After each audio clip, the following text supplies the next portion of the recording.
नमस्कार, एक बार फिर से आप सभी का स्वागत है आज की इस धमाकेदार क्लास में।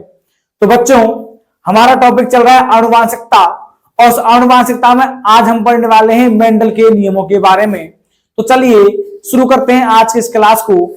पिछली क्लास में हमने बच्चों ये सीखा था कि किस प्रकार से मानव में लिंग का निर्धारण किया जाता है और किस प्रकार से युग्मकों का निर्माण होता है और क्रॉस करवाया जाता है। अब हम बात करेंगे आगे की आखिरकार आनुवांशिकता का जनक जो है वह किसे कहा जाता है बच्चों? मेंडल को। और ये हम बहुत दिन से जानते हैं, बहुत पहले से जानते हैं कि मेंडल क्या है, आपकी आनुवांशिकता का क्या है जनक। और इस मेंडल ने क्या किया था बच्चों? प्रयोग किया था किसके पौधों पर? मटर के पौधों पर। तो पहली बात तो हमारे दिमाग में सवाल यही आता है कि आखिरकार सर इसने मेंडल ने मटर के पौधों पर ही प्रयोग क्यों किया, इसने कोई और पौधा क्यों नहीं चुना? तो सबसे पहली बात यही है। तो हम सबसे पहले तो ये याद रखना आप कि जो मटर का पौधा है, इस मटर के पौधों में गुणसूत्रों की जो संख्या होती है वह होती है बच्चों 14। मटर के पौधों में गुणसूत्र कितने होते हैं? 14। और इसका जो वैज्ञानिक नाम है, मटर के पौधे का वैज्ञानिक नाम क्या होता है? ये होता है पाइसम सैटाइवम। तो ये आपसे एग्जाम में पूछा जा सकता है कि मटर के पौधे का वैज्ञानिक नाम क्या होता है? तो नाम क्या होता है बच्चों? पाइसम सैटाइवम। अब सवाल ये है कि आखिरकार मटर के पौधे का ही चयन क्यों किया गया? देखो, हम सामान्यतः उन्हीं ही पौधों को चयन करते हैं या प्रयोग में वही चीजें ली जाती हैं जिनके लक्षण जो है, जिनसे हमें परिणाम जो प्राप्त हो रहे हैं वह शीघ्र अति शीघ्र ही क्या होने लग जाए, प्राप्त होने लग जाए। मान लीजिएगा कि मेंडल जो था वह मटर की जगह क्या लेता? आम या सेब का क्या लेता? बीज लेता। तो उसे बोता तो बहुत ज्यादा समय लगता क्या बनने में, उस बीज को बड़ा होने में, उससे पेड़ बनने में, तब जाके उसमें क्या आते? फल आते। और उसके बाद फिर उस बीज को लेता और उसको फिर बोता, तो इतना बहुत ज्यादा क्या लग जाता? समय लग जाता एक ही प्रयोग को सिद्ध करने के लिए। तो इसलिए पहली बात तो क्या था कि मटर का जो पौधा था, इस मटर के पौधे का जो जीवन काल था बच्चों, वह जीवन काल जो था वो कैसा था? छोटा था। मटर के पौधों का जीवन काल छोटा था, यानी कि लगभग यदि मैं आपसे कहूं तो हम एक साल में 2 बार क्या कर सकते हैं? मटर की फसल को प्राप्त कर सकते हैं। दूसरा क्या था? जैसे कि आपने मटर के पौधे देखे होंगे, क्या थे? मेंडल क्या था कि उद्यान, इसने क्या था? एक चर्च में पादरी था। कौन? आपका ये जो मेंडल था वो क्या था बच्चों? चर्च में पादरी। और उस चर्च में क्या थे? उद्यान था। और उस उद्यान में क्या हुए थे? मटर के पौधे उग रहे थे। तब इसने क्या पाया? इसने ये पाया कि जो मटर के पौधे उग रहे हैं, उन मटर के पौधों में 2 प्रकार के इसको लक्षण दिखाई दिए। मैं एग्जांपल से समझा रहा हूं आपको कि इसने पाया कुछ मटर के पौधों के जो पौधे हैं उनमें जो फूल आ रहा था वह आ रहा था बच्चों बैंगनी रंग का। और कुछ पादप ऐसे थे मटर के जिनमें जो फूल आ रहा था वो कैसा आ रहा था बच्चों? सफेद। अब आप यदि देख पा रहे हैं तो मेंडल ने ज्यादा दिमाग नहीं लगाया, यानी उसे सामान्य साफ साफ दिखाई दे रहा था। मटर के पौधों को बाहर से देख करके बड़े रूप में हमें साफ साफ दिखाई दे रहा था कि भैया एक पादप, कुछ पादप तो ऐसे हैं जिनमें फूल कैसा आ रहा है? बैंगनी। और कुछ पादप कैसे हैं जिनमें फूल कैसा आ रहा है? सफेद आ रहा है। तो इससे हम क्या समझे? इससे हम ये समझे कि जो मटर के पौधे हैं, उन मटर के पौधों में जो लक्षण दिखाई देते हैं बच्चों, वह स्थूल यानी कि बड़े रूप में दिखाई देते हैं। तो जो लक्षण दिखाई दिए वो कौन से रूप में दिखाई दिए? स्थूल रूप में दिखाई दिए। किसमें? मटर के पौधों में। इसलिए क्या किया गया? इसका चयन किया गया। तो पहला रीजन तो क्या था कि जीवन काल कैसा होता है? छोटा। दूसरा क्या होता है कि इसमें जो लक्षण दिखाई देते हैं जिसको लेकर के मेंडल ने आनुवांशिकता को समझाया, वह साफ साफ हमें दिखाई दे रहे थे, बड़े रूप में आसानी से दिखाई दे रहे थे। उनमें हमें ज्यादा कुछ कॉम्प्लिकेटेड चीजें पहचानने की जरूरत नहीं पा रही थी, क्योंकि ऐसा कुछ कॉम्प्लिकेटेड नहीं था कि हमें वो पहचान में नहीं आए लक्षण। साफ साफ मटर के पौधों को देख करके अपन पता लगा सकते थे कि भैया ये ऐसा है और ये ऐसा है। तीसरा क्या है बच्चों कि सामान्य क्या होता है, जो आपको मटर का पौधा होता है इसमें नर जननांग और मादा जननांग एक ही पुष्प में पाए जाते हैं, यानी कि इसमें क्या होता है? सामान्यतः स्वपरागण पाया जाता है। किसमें? मटर के पौधे में सामान्यतः तो क्या पाया जाता है? स्वपरागण। लेकिन हम क्या कर सकते हैं? इसमें कृत्रिम रूप से क्या करवा सकते हैं बच्चों? पर परागण भी करवा सकते हैं। किसमें? मटर के पौधों में। तो पहला तो क्या हो गया, जीवन काल छोटा हो गया। दूसरा क्या हो गया, इनके लक्षण जो है आपको स्थूल रूप से दिखाई देते हैं। और तीसरा क्या हो गया, इनका स्वपरागण सामान्य पाया जाता है, लेकिन कृत्रिम रूप से परपरागण करवाया जा सकता है। और आप जानते हैं जब मटर के पौधों पर प्रयोग किया गया तो आप जानते हैं मटर में एक बीज तो प्राप्त होगा नहीं, हमें बीज कितने प्राप्त होते हैं, अनेक बीज प्राप्त होते हैं, जिससे प्रयोग को समझा पाना क्या होगा, या उसको समझ पाना, परिणाम प्राप्त करना आसान हो जाएगा। तो अनेक बीज प्राप्त होते हैं। और ये क्या थे, चार वो तरीके हैं जिनके कारण क्या था, मेंडल ने मटर के पौधे का ही चयन किया। तो आपसे पूछा जा सकता है कि आखिरकार मेंडल ने मटर के पौधे का ही चयन क्यों किया, तो ये क्या है, उसके चार रीजन है। इसका वैज्ञानिक नाम क्या होता है, पायसम गुणसूत्र संख्या 7 या गुणसूत्र संख्या 14 या 7 जोड़ी। अब प्रयोग किस पर किया, उद्यान के मटर के पौधों पर। याद रखना, मटर के जो पौधे थे वो किसमें थे बच्चों, उद्यान में थे। ठीक है, अब समझो, मैं मटर के इस प्रयोग को पढ़ाने से पहले, आपको प्रयोग को पढ़ाने से पहले हम बात करेंगे अभी किसके बारे में, कि आखिरकार आनुवांशिकता में मेंडल का योगदान क्या रहा है, इसके बारे में मैं भी चर्चा करूंगा। उससे पहले हम ये जानते हैं बच्चों कि आखिरकार कुछ शब्द हैं जो इस मेंडल के उसमें आएंगे, उन शब्दों को समझने का पहले प्रयास करते हैं। समझना क्या है, एक शब्द आएगा बच्चों यहां पर मेंडल के नियमों में, बिपर्यासी या बिपर्यायी, जिसे क्या बोलते हैं बच्चों, विकल्पी लक्षण कहते हैं। तो एक तो ये शब्द आएगा मेंडल की इस वंशावली में, इसलिए मैं आपको पहले बता रहा हूं कि बिपर्यायी या विकल्पी लक्षण का मतलब क्या होता है, समझना। देखो, मेंडल ने नॉर्मली क्या हुआ था, मेंडल ने 7 जोड़ी लक्षण देखे। मेंडल ने जो उद्यान में मटर के पौधे उग रहे थे उसमें उन्होंने पाया कि जो मटर के पौधे हैं उनमें उन्हें 7 जोड़ी क्या दिखाई दिए, लक्षण दिखाई दिए। कैसे वो समझना बच्चों, जैसे कि हमारे एग्जाम में जब भी कोई क्वेश्चन आता है तो उस ऑब्जेक्टिव टाइप के क्वेश्चन की बात कर रहा हूं मैं, जब भी कोई क्वेश्चन आता है तो उसके कितने विकल्प होते हैं, 4 विकल्प होते हैं, ए वे से अदे। ठीक इसी प्रकार से क्या हुआ, जैसे आप यहां गौर से देख पा रहे हैं, मैंने यहां पर क्या कहा आपसे कि मटर के जो कुछ पौधे हैं उनका रंग तो कैसा है बच्चों, बैंगनी, और कुछ पौधों का रंग कैसा है, फूल का रंग कैसा है, सफेद। अब यदि आप दोनों देखेंगे तो ये बैंगनी जो वो भी किसका कलर है, फूल का कलर, और ये भी किसका कलर है, फूल का कलर। लेकिन ये दोनों जो है फूल के कलर हैं, तो आप ये तो क्या हो गए, विकल्प। और इनका यह जो मेन गुण है वो क्या है बच्चों, फूल का रंग। बात समझ में आ रही है कि मुख्य रंग, मुख्य गुण कौन सा है, मुख्य गुण तो कौन सा, मुख्य लक्षण कौन सा हो गया, फूल का रंग। यानी कि इन दोनों जो बैंगनी और सफेद की बात कर रहे हैं वो क्या है, फूल का रंग ही तो है। बस उस फूल के रंग के 2 विकल्प तैयार हो गए, कौन कौन से, एक तो बैंगनी और एक ऐसा सफेद। तो ऐसे ही उन्होंने टोटल 7 लक्षण देखो, प्रत्येक 7 लक्षण के क्या थे, जोड़े थे, विकल्प थे। ठीक है ना, जो आपके सामने यहां पर लिखे हुए हैं। समझना कैसे, पहला जो लक्षण देखा, मुख्य जो लक्षण था वो क्या था, बीज का आकार। पौधों का जो पहला मुख्य लक्षण देखा उसने मटर के पौधों में, वो क्या था बच्चा, बीज का आकार। तो उन्होंने ये पाया कि कुछ बीज जो है, आप समझना मेन लक्षण क्या है, बीज का आकार हो गया। अब उन्हें जो बीज देखे उन्होंने, वो बीज जो थे वो क्या थे बच्चों, 2 प्रकार के थे। कुछ बीज तो ऐसे थे जो कैसे थे बच्चों, गोल, और कुछ बीज ऐसे थे जो कैसे थे बच्चों, झुर्रीदार। तो आप देख पा रहे हैं मेन लक्षण तो क्या था, बीज का आकार, लेकिन उसके विकल्प तैयार हो गए। एक विकल्प तो क्या हो गया, गोल, और एक विकल्प क्या हो गया, झुर्रीदार। ठीक है, इसी प्रकार से दूसरा क्या बच्चों, बीज का रंग। इन्होंने और कौन सा लक्षण देखा, बीज का रंग, जिसमें 2 विकल्प आ गए आपके सामने, कौन कौन से, एक हो गया पीला और एक कौन सा आ गया, हरा। तो इसी प्रकार से बच्चों टोटल कितने लक्षण है, 7 लक्षण है। पहला हो गया बीज का आकार, दूसरा बीज का रंग, तीसरा हो गया फूल का रंग जो मैं भी बात कर रहा था आपसे, चौथा हो गया फली का आकार। आपने देखी भी होंगी फलियां, कुछ फूली हुई होती है, कुछ कैसी होती है, सिकुड़ी हुई होती है। 5वां है बच्चों फली का रंग, 6वां है पुष्प की स्थिति, और 7वां क्या है, पुष्प की ऊंचाई।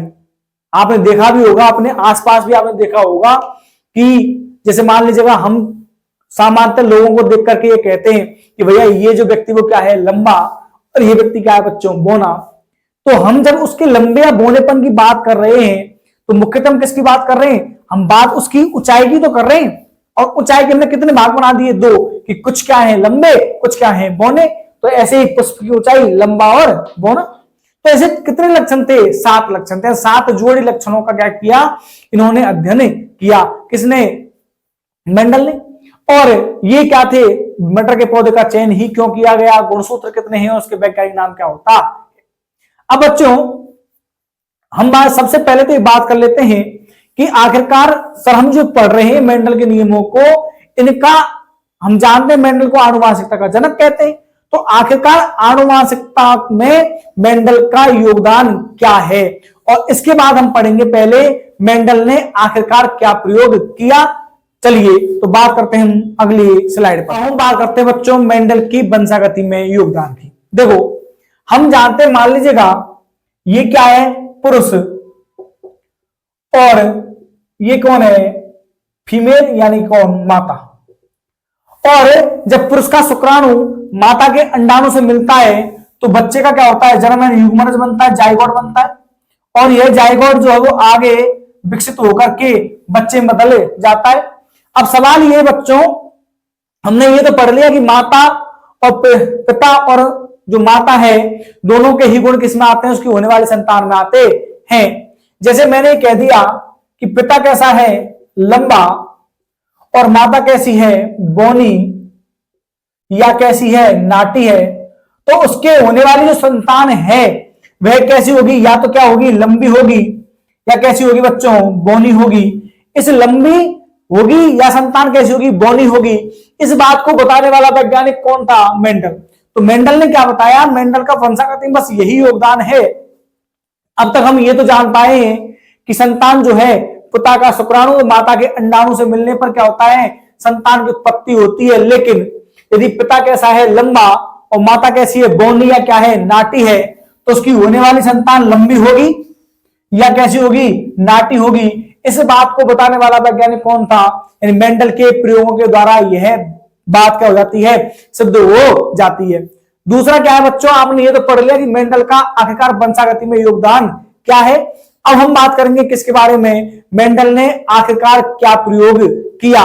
तो चलिए बात करते हैं आगे। अब हम बात करेंगे बच्चों मेंडल के प्रयोगों की, कि आखिरकार मेंडल का प्रयोग क्या था। और ये मैं कॉमन प्रयोग समझा रहा हूं जो आपको समझ में आना चाहिए। आपने जो अब तक पढ़ा हुआ होगा कि टीटी, स्मॉल टीटी, या कैपिटल आर, स्मॉल आर, ये जो चीजें आपने अब तक किताबों में देखी होंगी या पढ़ी होंगी, ये सभी चीजें बच्चों क्या हैं, ये कहां से आ रही है, उन्हीं के बारे में हम क्या करने जा रहे हैं? बात करने जा रहे हैं। तो वो जो आपने अब तक किताबों में देखा है या कहीं ना कहीं से पढ़ा हुआ होगा, वो सभी क्या थे? वो आरेख हैं। यानी मेंडल ने जो प्रयोग किया और उस प्रयोग से जो परिणाम प्राप्त किए, उन परिणामों को दर्शाने का क्या है? एक तरीका है। उसने इस प्रकार से प्रयोग तो किया नहीं होगा, तो वो दर्शाने का केवल क्या है? एक तरीका है। मुख्य प्रयोग मैं आपको बताने जा रहा हूं कि कौन सा जो प्रयोग था इसने किया, तो समझना। दूसरा बच्चों, अभी आपने पिछली स्लाइड पर क्या देखा था? आपने पिछली स्लाइड पर मटर में पाए जाने वाले उन 7 लक्षणों का अध्ययन किया था, और वहां पर यदि आपने गौर से देखा हो तो 2 लक्षण थे। एक कौन सा था बच्चों? प्रभावी, और एक कौन सा था? अप्रभावी। तो पहले तो बच्चों हमें पता होना चाहिए कि प्रभावी लक्षण क्या है और अप्रभावी लक्षण क्या है। ठीक है। दूसरा क्या हुआ बच्चों? ये पढ़ेंगे अपन कि प्रभावी क्या होते हैं और अप्रभावी क्या होते हैं। दूसरा हमें क्या जानना है कि आपने अभी ये जान लिया कि जो लक्षण होते हैं वो कैसे होते हैं? प्रभावी होते हैं, और कैसे होते हैं? अप्रभावी होते हैं। हमारे किताब में मेंडल के जो प्रयोग दिए हुए बच्चों, वह 2 ही प्रयोग दे रखे हैं। पहला तो मेंडल का जो नियम दिया हुआ है, नियम जो दिया हुआ है वो कौन सा नियम बच्चों? प्रभाविता का नियम। प्रभाविता का नियम हमारी एनसीईआरटी के अनुसार से बता रहा हूं मैं। मेंडल का जो पहला नियम दिया हुआ वो दिया हुआ है प्रभाविता का नियम, और दूसरा नियम दिया हुआ है स्वतंत्र अपव्यूहन का नियम। एक नियम और होता है मेंडल का, पहला तो हो गया प्रभाविता का, दूसरा होगा स्वतंत्र अपव्यूहन का, और तीसरा नियम और होता है जिसका नाम है आपका पृथक्करण का नियम। पृथक्करण का नियम पढ़ने कौन से बच्चों? आपको दोनों, प्रभाविता का और स्वतंत्र अपव्यूहन का नियम। और क्या पढ़ना है हमें जानना है कि एकल संकर संकरण क्या है? एकल संकर संकरण क्या है, इसके बारे में भी मैं आपको बता देता हूं बच्चों। क्या है समझना। देखो एकल यानी क्या, एक, यानी कि जब मेंडल ने क्या किया, केवल एक ही लक्षण को लेकर के, यानी कि मेंडल ने जब क्या किया, केवल एक ही लक्षण का क्या किया, अध्ययन किया, तो ऐसे संकरण को क्या कहा जाता है बच्चों, एकल संकर संकरण कहा जाता है। तो क्या कहेंगे, क्या परिभाषा है आपके एकल संकर संकरण की, कि ऐसा संकरण जिसमें एक लक्षण की वंशागति का अध्ययन किया जाता है। कैसे समझना बच्चों, जैसे कि आपने अभी 7 प्रकार के लक्षण देखे थे। अब जब मेंडल ने केवल इन 7 में से कोई भी एक लक्षण हो, वो भी कौन सा, ऊंचाई, तो सबसे पहले अपन जो प्रभाविता का नियम पढ़ेंगे, उस प्रभाविता के नियम में मेंडल ने क्या देखा, ऊंचाई के बारे में बात की थी। किसके बारे में बात की, ऊंचाई के बारे में।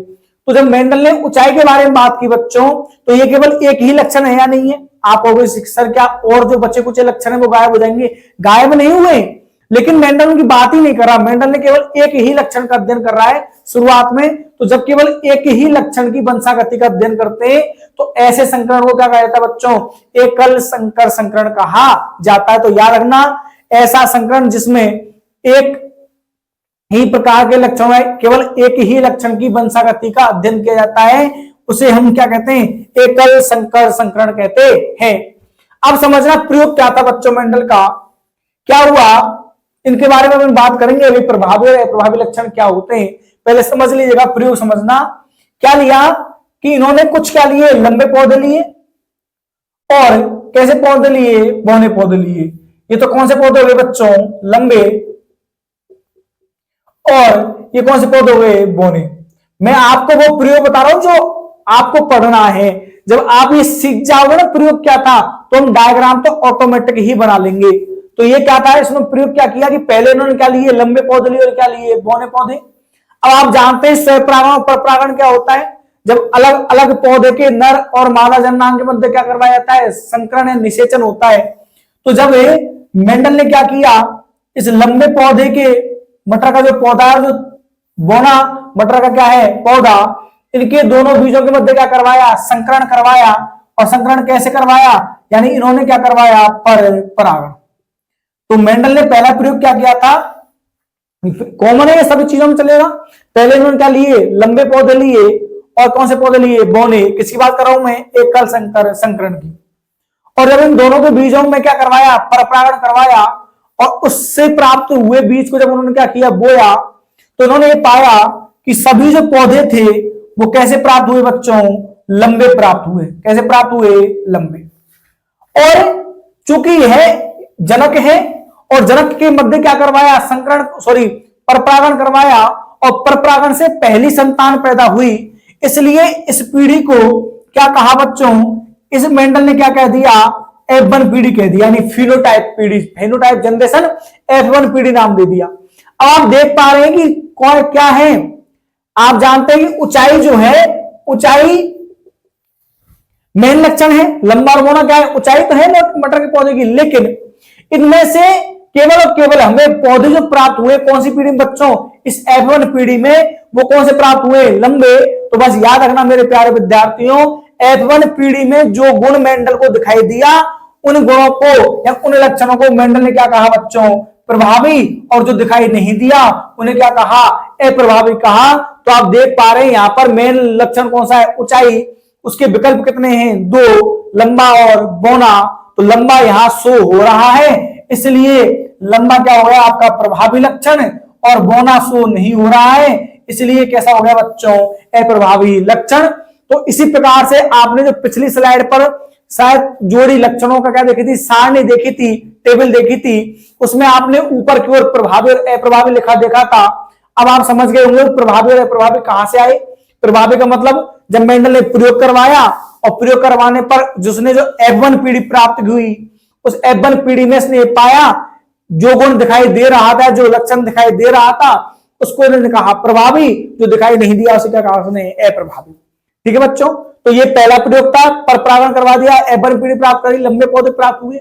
अब क्या हुआ कि जब इसने क्या किया, F1 क्रॉस F1, मतलब इस F1 पीढ़ी के मध्य ही क्या करवा दिया, इसने स्वपरागण करवाया, तो लंबी पीढ़ी के मध्य जो पौधे प्राप्त हुए इसमें क्या करवाया, इसने स्वपरागण करवाया, तो इसे क्या प्राप्त हुआ, इसे 75%, कितने प्रतिशत बच्चों, 75% तो कैसे पौधे प्राप्त हुए, लंबे, और 25% कैसे पौधे प्राप्त हुए बच्चों, बौने पौधे प्राप्त हुए। 75-25 मतलब मैं कह सकता हूं 3:1 लंबे और बौने पौधों का जो अनुपात था वो कितना था, 3:1, अर्थात 75 या 25% क्या प्राप्त हुए, पौधे प्राप्त हुए। 75% कौन से, लंबे, 25% कौन से बच्चों, बौने। तो यह था मेंडल का प्रयोग। अब इसी प्रयोग को हम किसके माध्यम से समझाते हैं बच्चों, डायग्राम यानी कि किरण आरेख के द्वारा समझते हैं। बस आपको समझना क्या है, आपको ये याद रखना कि पहला कौन सा है, पहला बार तो F1 पीढ़ी प्राप्त करने के लिए क्या करेंगे अपन, परपरागण, और F2 पीढ़ी प्राप्त करने के लिए क्या करेंगे अपन, स्वपरागण करेंगे। बस यही बेसिक है किसका, आपके किरण आरेख का, और वो हम अभी बनाना सीख जाएंगे। किसके लिए, आपके इस प्रभाविता के नियम के लिए। तो क्या है प्रभावी लक्षण, वे लक्षण जो F1 पीढ़ी में दिखाई देते हैं क्या कराते हैं, प्रभावी, और जो प्रदर्शित नहीं होते या जो दिखाई नहीं देते वो क्या कराते हैं बच्चों, अप्रभावी लक्षण कहलाते हैं।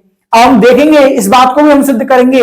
मैंने अभी आपसे कहा ना कि F2 पीढ़ी में पौधे लंबे कितने प्राप्त हुए, 75% या 3:1 में लंबे बौने पौधे प्राप्त हुए हैं। क्या वास्तविकता में यह बात सत्य सिद्ध होती है, इस बात को अभी हम किरण आरेख के द्वारा सत्य भी सिद्ध करने वाले हैं। तो चलिए बात करते हैं मेंडल के लिए प्रभाविता के नियम के लिए किरण आरेख के बारे में, जो राजस्थान बोर्ड 2024 में पूछा गया क्या था क्वेश्चन। तो चलिए बात करते हैं अगली स्लाइड पर। अब हम बात करते हैं बच्चों प्रभाविता के नियम या एकल लक्षण की वंशागति का क्या किरण आरेख, जो राजस्थान बोर्ड 2024 में पूछा गया क्वेश्चन है बच्चों, याद रखना। और हमेशा आप एक बात भी याद रखना, कोई भी डायग्राम जो हमारी बुक में दिया हुआ है उसका जो नीचे की जो लाइन लिखी होती है, प्रत्येक डायग्राम में नीचे एक हेडिंग डली होती है, आपने देखा होगा चित्र 10.4, उसका आगे नाम लिखा होता है। वो नाम इंपॉर्टेंट होते हैं, उन्हीं नामों से हमारे एग्जाम में सामान्य क्वेश्चन पूछा जाता है, तो इसलिए याद रखा करें, वो नाम आपको जरूर पता होना चाहिए। चलिए अब बनाते हैं किरण आरेख। तो बच्चों मैं बात कर रहा हूं किसकी, सबसे पहले कौन कौन से पौधे लिए मेंडल ने, शुद्ध लंबे और शुद्ध बौने। अब शुद्ध लंबे और शुद्ध बौने का मतलब क्या है कि इसमें केवल लंबेपन के ही जीन पाए जाएंगे और इसमें किसके पाए जाएंगे, बौनेपन के ही। लंबेपन को मेंडल ने किसके द्वारा दर्शाया, कैपिटल टीटी के द्वारा, और शुद्ध बौनों को उसने किससे दर्शाया, स्मॉल टीटी के द्वारा। अब हम जानते हैं कि युग्मक बनाने के लिए, ये कौन है बच्चों, जनक हो गया, और युग्मक बनाने के लिए क्या कर दिया जाता है, अलग अलग कर दिया जाता है। तो एक टी यहां से प्राप्त हो जाएगा और आपको एक टी यहां से प्राप्त हो जाएगा। ठीक इसी प्रकार से यहां से एक स्मॉल टी और यहां से एक स्मॉल टी। अब प्यारे विद्यार्थियों हमें क्या करवाना है, पहला हमने पढ़ा था क्या था, पहले मेंडल ने क्या करवाया, परपरागण, मतलब दो अलग अलग पौधों के मध्य क्या होगा, परपरागण होता है। तो इसका इन दोनों से क्रॉस और इसका इन दोनों से क्रॉस करवाना है, यही तो होता है परपरागण। तो चलिए F1 पीढ़ी कैसे प्राप्त करेंगे, वो इसका क्रॉस किससे करवा दिया, इससे। अब लिखने का तरीका समझना क्या होता है, हमेशा आगे आएगा प्रभावी लक्षण और बाद में क्या आएगा आपका अप्रभावी लक्षण। तो ये प्रभावी लक्षण के जीन है, ये अप्रभावी लक्षण का क्या है भाई, ये जीनी प्रारूप आएगा। तो याद रखना हमेशा, तो प्रभावी लक्षण और अप्रभावी। तो सबसे पहले कौन आएगा, प्रभावी यानी टी, और किससे हो रहा है क्रॉस, स्मॉल टी से, तो स्मॉल टी। ठीक इसी प्रकार का इससे ये क्या है, कैपिटल टी और क्या, स्मॉल टी, वही वापिस कैपिटल टी और क्या प्राप्त हो जाएगा, स्मॉल टी, और वही प्राप्त क्या हो जाएगा, कैपिटल टी और स्मॉल टी। और हमेशा याद रखना चलती किसकी है, चलती है हमेशा बड़े की, यानी कैपिटल टी की चलेगी। पढ़ भी चुके हैं अपन, सभी पौधे कैसे प्राप्त हुए थे, लंबे। तो ये आप देख पा रहे हैं, ये लक्षण कौन सा है बच्चों, प्रभावी है। प्रभावी का मतलब क्या है, जो प्रकट हुआ तो यही प्रकट हुआ, यानी कि यहां पर जो प्राप्त होंगे पौधे वो कैसे प्राप्त हो जाएंगे बच्चों, सभी लंबे। तो आपने जो बात कही थी वह सत्य सिद्ध हो गई है कि F1 पीढ़ी में पौधे जो प्राप्त हुए हैं वो सभी कैसे हैं, कैसे हैं, लंबे। लेकिन याद रखना ये कैसे हैं बच्चों, दोनों समयुग्मजी, यानी इन दोनों में युग्मक कैसे हैं, समान। लेकिन यदि आप देख पाएंगे तो इनमें कैसे युग्मक समान नहीं है। इसमें एक तो किसका है कैपिटल टी का, एक किसका है स्मॉल टी, यानी एक तो गुण किसका है लंबेपन का, इसमें युग्मक है, और एक युग्मक इसमें किसका है बौनेपन का। तो इसलिए याद रखना ये कैसे है मेरे प्यारे विद्यार्थियों, विषम युग्मजी हैं। ये बहुत इंपॉर्टेंट लाइन है आपके लिए, ठीक है ना। तो ये विषम युग्मजी लंबे हैं, ये समयुग्मजी लंबे हैं। अब हम बात करते हैं, दोनों चित्र पूछे गए थे, दोनों आरेख पूछे गए थे। ये तो F1 पीढ़ी का आरेख है, F2 पीढ़ी का आरेख। क्वेश्चन यही आया था कि एकल लक्षण की वंशागति के लिए F1 और F2 पीढ़ी के किरण आरेख प्राप्त कीजिए। तो ये आपकी F1 पीढ़ी है। अब हम बात करते हैं F2 पीढ़ी की। तो चलिए बात करते हैं अगली स्लाइड पर। बात करेंगे बच्चों F2 पीढ़ी के लिए, तो क्या करवाएंगे, F1 का क्रॉस किससे करवाएंगे बच्चों, F1 से। और क्या है F1 में TT, और यहां भी क्या बच्चों TT। अब वही युग्मक बनाने के लिए क्या कर देंगे अपन, एक टी अलग दूसरा टी अलग, यहां से भी क्या हो जाएगा एक टी अलग हो जाएगा, और यहां से भी क्या हो जाएगा आपका दूसरा टी अलग हो जाएगा। वही क्रॉस इसका इन दोनों से, तो करवाइए, क्या आएगा बच्चों टी और टी, इसका क्रॉस वापस इससे, क्या आएगा बच्चों कैपिटल टी और स्मॉल टी, वही प्रभावी और अप्रभावी, टी और स्मॉल टी और स्मॉल टी और स्मॉल टी। अब आप देख पाते हो ये किसके हैं, दोनों लंबे, तो ये लंबा होगा, ये भी लंबा होगा, ये भी लंबा होगा, और ये कैसा होगा बोना। और आपने क्या कहा था बच्चों, टोटल परिणाम कितने हैं, 4। इन 4 परिणाम में से 3 तो कैसे प्राप्त हुए, लंबे, और एक कैसा प्राप्त हुआ बच्चों, बोना। तो बोलो लंबे और बोने का अनुपात कितना आ गया, 3:1। क्या आप ये नहीं कह सकते कि 75% और 25%। पूछा गया क्वेश्चन है खाली जगह में कि मेंडल की वंशागति के नियम के लिए बोने पौधों का अनुपात ऑब्लिक प्रतिशत खाली जगह होता है। तो वहां पर या तो आप लिख के आते 1 या 25%, दोनों चीजें पूछी गई थी। अनुपात में लिख दो या किस में लिख दो, आप प्रतिशत में लिख दीजिए। अब देखो आप इस डायग्राम को कैसे बना सकते हो, आप इस डायग्राम को ऐसे बना सकते हैं सारणी के द्वारा। इस प्रकार से आप एक तरफ क्या ले लीजिए, मेल ले लीजिए और फीमेल बना दीजिए, और इसे अपन इस प्रकार से भी शो कर सकते हैं बच्चों। आप इस प्रकार से भी इसे बना सकते हैं, तो चीज वही आ जाएगी। आप कैसे भी बना लीजिए, चाहे उसको आप ऐसे बना लीजिए, चाहे इसको ऐसे बना लीजिए। तो ये कैसे हो गए बच्चों लंबे, ये कैसे हो गए बच्चों बोने। अब यहां पर यदि मैं आपसे बात करता हूं किसके लक्षणों की, तो देखो यहां पर आपको 2 लक्षण दिखाई दे रहे हैं प्यारे विद्यार्थियों, और वो 2 लक्षण कौन कौन से हैं। देखो यदि मैं आपसे नॉर्मल वे में बात करूं तो आपको 2 लक्षण मोटे मोटे को क्या दिखाई दे रहे हैं, ये 3 पौधे तो कैसे दिखाई दे रहे हैं, लंबे, और यह अकेला पौधा कैसा दिखाई दे रहा है बच्चों, बोना। तो ये तो बाह्य लक्षण है। बाह्य मतलब आप उन पौधों को देख करके पता लगा सकते हैं कि भैया ये लंबे हैं और ये क्या है, बोने। लेकिन यदि मैं आपसे इन तीनों के लंबे पौधों की बात करूं तो क्या तीनों में जो जीन है क्या वो समान है, नहीं। इनमें दोनों में कैसे हैं, कैपिटल टी है, इन दोनों में कैसे हैं, स्मॉल टी। तो इस आधार पर 2 प्रकार के अनुपात बने। एक तो बन गया बच्चों लक्षण प्रारूप अनुपात, लक्षण प्रारूप अनुपात, यानी कि फिनोटाइप बोलते हैं इसे, फिनोटाइप, यानी कि जो हमें सामान्य बाह्य तौर पर दिखाई दे रहे हैं, और बाह्य तौर पर आपको 2 ही प्रकार दिखाई दे रहे हैं, या तो पौधे दिखाई दे रहे हैं आपको लंबे, या पौधे कैसे दिखाई दे रहे हैं आपको, बोने। और लंबे पौधे कितने प्राप्त हो रहे हैं, 3, और एक कौन सा दिखाई दे रहा है बच्चों, बोने पौधे। तो बोलो आया नहीं आया अनुपात, लक्षण प्रारूप अनुपात 3:1। ठीक इसी प्रकार से मैं यदि बात करूं इन चारों ही परिणामों की, तो चारों में जीन जो है यानी जीनोटाइप जो वो क्या है, अलग अलग है, इसलिए दूसरा आ गया आपका जीन प्रारूप अनुपात। और ऐसे आपको एग्जाम में लिख करके भी आना है। देखो एक जीन तो आपको ये प्राप्त हुआ, बोलो है नहीं है। दूसरा ये दोनों समान है तो एक मैंने यहां लिख दिया, और तीसरा ये अलग है, ये यहां लिख दिया। बोलो ये तीन ही प्रकार की चीज तो प्राप्त हो रही है आपको। इनकी संख्या कितनी है? एक।